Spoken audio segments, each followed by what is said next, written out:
بسم الله الرحمن الرحیم. الحمد لله والصلاة والسلام على محمد رسول الله الذين آمنوا يقاتلون في سبيل الله والذين كفروا يقاتلون في سبيل الطاغوت. اما بعد، دوستای عزیز مجاهدین گرامی، آیت کلام الله مجید که ما برای شما تلاوت کردم، منظور از کلام الله مجید است که الله متعال میفرماید آنانی که ایمان دارند مبارزه میکنند، جنگ میکنند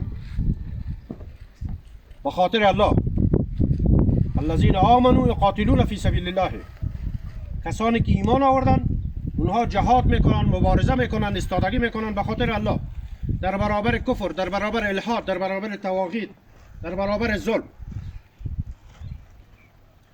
و کسانی که کافر هستند، بیدین هستند، به خاطر طاغوت، به خاطر کفر، به خاطر الحاد میجنگن. حال الحمدلله ما و شما مسلمان رو الله متعال ما و شما را از جمع مجاهدین حساب کنه.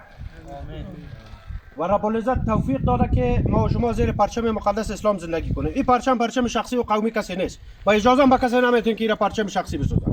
این پرچم محمد رسول الله است. آرزوی ما ایجاد یک حکومت اسلامی بود و ان شاء الله که آمد. لشکری از آسمان و از زیر زمین بیرون نمیشه که با ما یک نظام اسلامی بسازن. یک نظام کفری بود، یک ظلم کرد، جنایت کرد، منفور تاریخ رفت. حال وقتی که فرصت برای ما و شماست در یک امتحان آزمون الهی قرار داریم، صادقانه مخلصانه به رضای حق تعالی باید است که خدمت کنیم. خیانت در وجود ما نباشد، جنایت نکنیم، رذالت نکنیم. این حکومت ها همگی عمر ما و شما در گذر است. در حضور رب العزت ما و شما پاسخگوی هستیم. تنها در حضور رب العزت کسی که ایمان و عقیدهش برابر باشه، باز او میداند که عظمت و بزرگی پروردگار عالم چقدر از تفکر انسان بالاست و او وصفش در کلام الله مجید است. یعنی یک بنده که مؤمن و مسلمان باشه وقتی نام پروردگار عالم بشنوه تنش در لرزه میاد. صادق باشین، مخلص مجاهد باشین، مجاهد فی سبیل الله باشین، مجاهد بر فرد و شخص نباشین.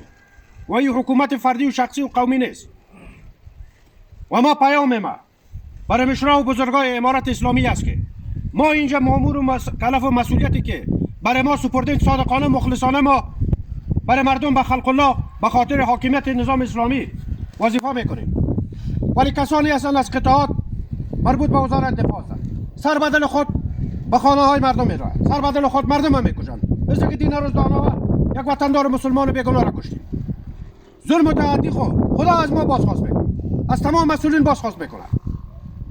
اکثریت کسانی که در صف هستند تمامش